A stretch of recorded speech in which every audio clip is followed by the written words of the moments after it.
여러분, 혹시 20년 동안 묵혀둔 갈등이 한순간에 터져버리는 그런 숨막히는 가족 드라마 좋아하시나요?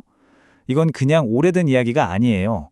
오늘날 우리가 겪는 직장 내 갈등과 가족 문제가 고스란히 담겨 있는 아주 현실적인 이야기, 바로 창세기 31장입니다. 자, 그럼 이 이야기 속으로 한번 제대로 들어가 보죠. 서서히 끓어오르는 긴장감에서부터 시작해서요. 아주 극적인 대치 상황까지 총 6개의 막으로 나눠서 따라가 보겠습니다. 자, 배경부터 좀 살펴볼까요? 주인공 야곱은요, 장인인 라반 밑에서 무려 20년 동안 일했습니다. 그런데 분위기가 이제 완전히 달라졌어요. 야곱이 너무 잘 나가니까 주변의 시기 질투가 아주 하늘을 찌르는 거죠.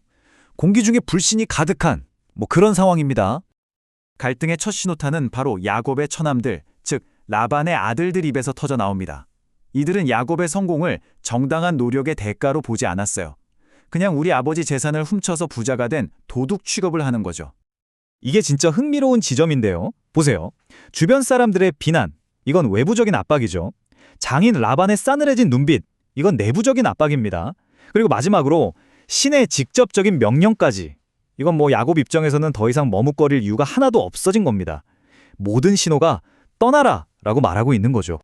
야곱도 알죠. 저 그냥 떠나겠습니다 하고 말하면 절대 못 갈 거라는 걸요. 그래서 어떻게 하냐? 이 문제의 핵심에 있는 가장 중요한 사람들, 바로 자신의 아내들이자 라반의 딸들인 라헬과 레아를 조용히 불러서 상의를 시작합니다. 와, 이 대화 정말 대단하지 않나요? 야곱은 당신들 아버지가 내 월급을 10번이나 떼먹었어 라며 직장인으로서의 불만을 토로하죠. 그런데 아내들의 반응은 한술 더 뜹니다. 우리 아버지는 우릴 그냥 팔아버렸어요. 우리한테 줄 유산 같은 건 애초에 없었다고요. 야곱의 불만을 확인시켜주는 걸 넘어서 아버지에 대한 훨씬 더 깊은 배신감을 드러내는 겁니다. 그런데 말이죠. 이 긴박한 탈출 과정에서 이야기에 아주 중요한 미스터리가 하나 추가됩니다. 바로 라헬이 아버지 집에서 몰래 무언가를 훔쳐 나왔다는 사실이에요. 이게 나중에 엄청난 파장을 불러옵니다. 자, 그럼 이 드라빔이라는 게 대체 뭘까요? 이게 그냥 조각상이 아니에요.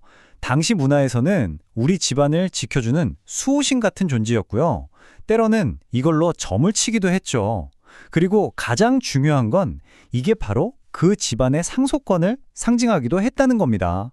그러니까 라헬이 이걸 훔쳤다는 건 단순한 물건 절도가 아니라 아버지의 권위, 어쩌면 가문의 유산에 대한 권리까지 통째로 가져가려는 시도로 보일 수 있었던 거죠. 여기서부터 이야기가 갑자기 스릴러로 바뀝니다.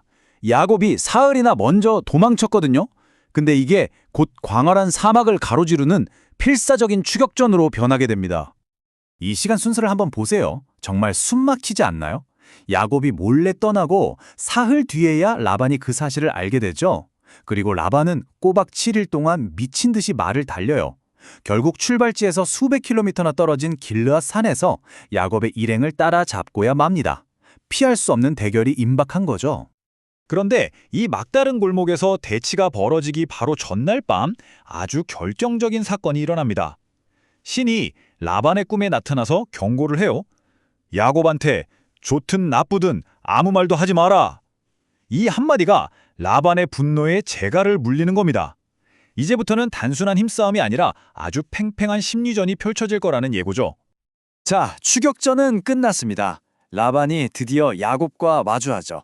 그런데 그의 모습은 걱정하는 아버지가 아니에요. 완전히 범죄자를 취조하는 고소인의 모습입니다.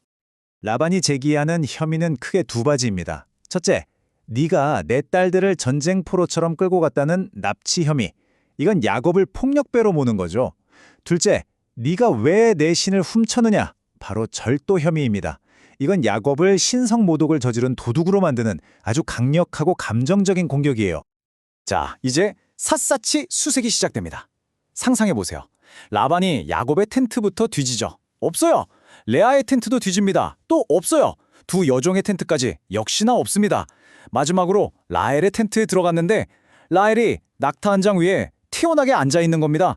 그 안에 드라빔을 숨겨두고 말이죠. 그러면서 제가 지금 몸이 좀 안 좋아서요 한마디 하니까 아버지인 라반도 차마 딸을 이렇게 세우지 못합니다. 정말 기가 막힌 임기응변으로 라반은 제대로 망신만 당하고 말죠. 수색을 통해 절도 혐의를 벗게 되자 그 순간 야곱의 두려움이 분노로 바뀝니다. 이제 판이 뒤집히는 거죠. 20년 동안 꾹꾹 눌러왔던 울분이 드디어 터져나옵니다. 바로 이겁니다.